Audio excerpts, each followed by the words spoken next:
santé, éducation, eau, électricité au Togo, le futur proche de Faure Gnassingbé qui interroge. Dans un futur proche, quand on dit je vis au Togo, que ce soit à Sokodé, à Blita, à Anocho, Sik, à Kara, à Dapawang, cela voudrait dire que j'ai l'eau, je me soigne, je vais à l'école, j'ai l'électricité. C'est cette stratégie que nous sommes en train de dérouler. C'est un extrait du speech du chef de l'État à l'endroit des producteurs et chefs traditionnels à Sokodé au détour de l'apothéose de la 4e étape du FOPA, Forum des producteurs agricoles du Togo, dans la région centrale le 25 février 2023. À la faveur de la cérémonie de clôture du FOPA à Sokodé, Faure Gnassingbé a eu des échanges directs avec les producteurs agricoles autour des priorités de la stratégie gouvernementale à leur égard, stratégie contenue dans la feuille de route 2020-2025. J'ai été agréablement touché par la chaleur de l'accueil réservé à ma délégation et à moi-même à Sokodé ce 25 février 2023 par les populations de la région centrale.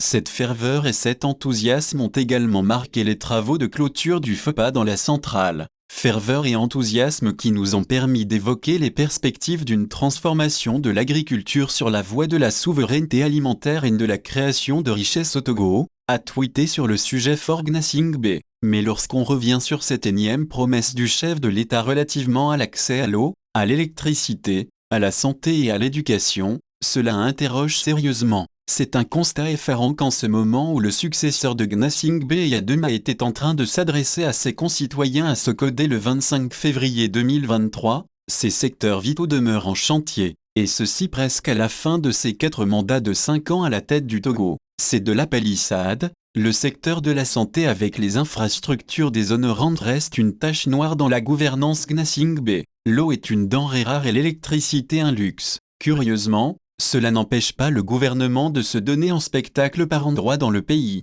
Pendant que l'électricité est disponible dans des zones les plus reculées au Ghana, il n'est pas rare de constater des cérémonies festives avec la participation des membres de l'exécutif à la réception de raccordements électriques d'un petit village quelque part au Togo. En pleine capitale Lomé, le phénomène de toile d'araignée est suffocant. Devant ce triste tableau, si c'est à la fin de ces 4 mandats que Faure Gnassingbé parle encore d'un futur proche pour l'accès à l'eau, à l'électricité et à l'éducation, ce pays ne peut être très mal barré quant à son développement. Honoré Adontuit.